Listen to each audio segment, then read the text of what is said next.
Good morning, students. Welcome back to Science Online class. Students, we were going through the chapter 4, A Bird, a Flying Wonder. Okay, student, I hope you all have understood the topics we have learned in this chapter. So, first topic we have learned in chapter is the structure of the bird.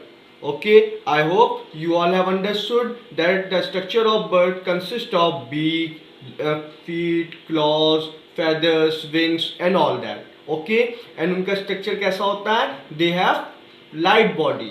Okay, birds have light body. अगर light body होती है, हल्की body होती है, तभी तो वो उड़ पाते हैं, बिकॉज बर्ड्स फ्लाई ना in the air.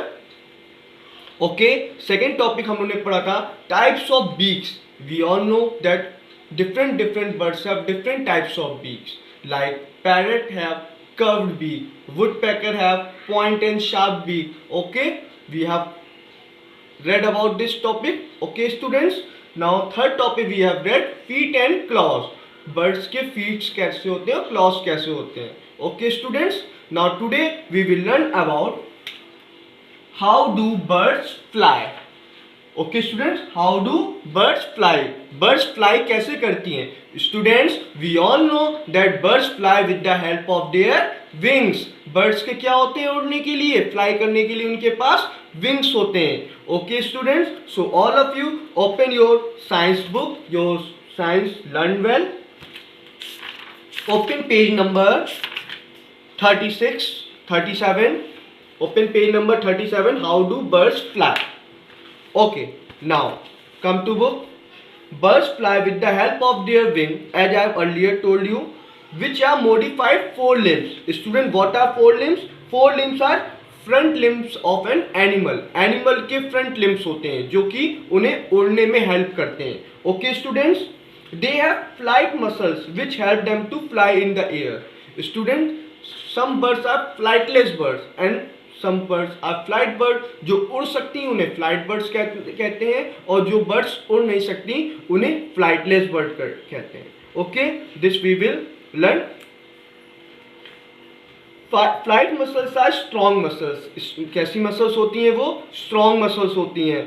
Okay students, they which move the wings up and down. जो उनके wings होते हैं, okay students, like this, उनकी wings टू पेयर्स होते हैं जो अप एंड डाउन करने के लिए हेल्प करते हैं. ओके, वो फ्लाइट मसल्स होती हैं. A bird flaps it wings to push the air down and rises slowly into the air. जो बर्ड अपने फ्लैप करती है, फेदर्स फ्लैप करती हैं, तो क्या करती है? वो डाउन तो करती है. फॉर क्यों करती है? क्योंकि एयर राइज करने की, एयर को डाउन करके अपना ऊपर उड़ने के लिए. ओके स्टूडेंट्स, मीन्स एयर को नीचे करना और अपना ऊपर उड़ना. When it reaches in high the air, it does not to flap its wing anymore because warm currents of air push it and allow it glide.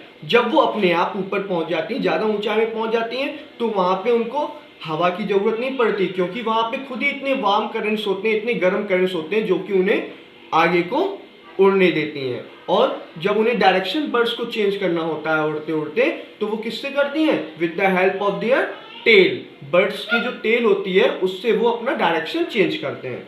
Okay students, movement of wings. Wings के जो birds के wings होते हैं उनका movement कैसा होता है?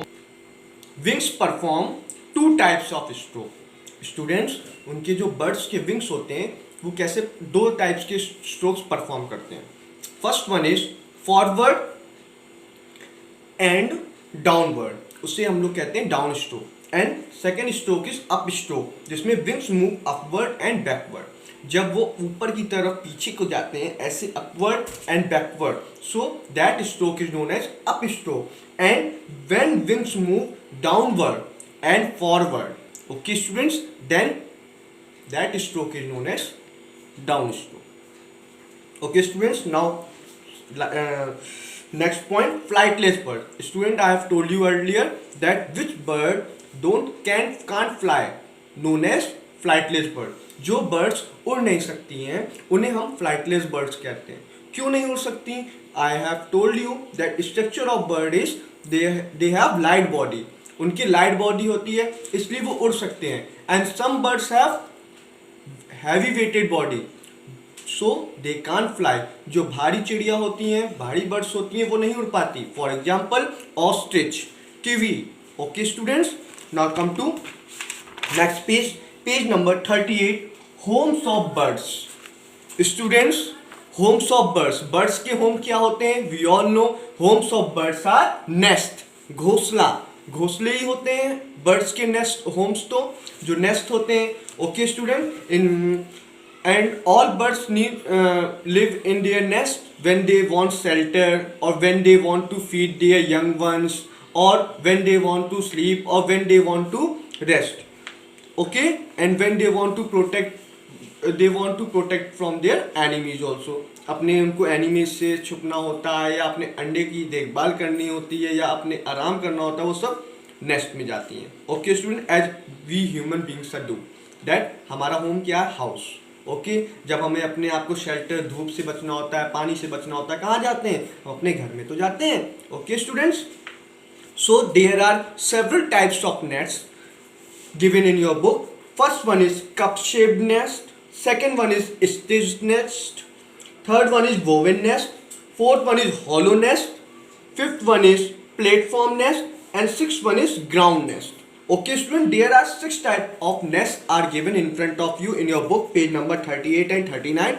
You all have to read these types of nests very thoroughly and very carefully. Okay students, कि कप शेप नेस्ट कैसा होता है, स्टिच नेस्ट कैसा होता है, वूवन नेस्ट कैसा होता है, हॉलो नेस्ट कैसे होते हैं, प्लेटफॉर्म नेस्ट कैसे होते हैं, ग्राउंड नेस्ट कैसे होते हैं. Okay student, cup-shaped nest of birds such as pigeons and crows are made of grass, soft cotton, twigs, cloth and feathers. जो cup-shaped nest होते हैं वो ज़्यादातर कबूतर, कौवे लोग बनाते हैं.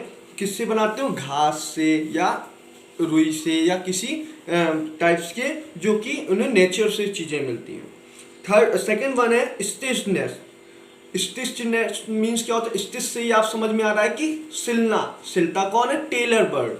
Okay student, when tailor bird use a large size of leaves to make it nest, it has sharp needle like beaks which help it to shoot a leaf. Tailor bird होती है, उसकी बड़ी लंबी चोंच होती है जो कि पत्तियों को सिल के नेस्ट बनाती है.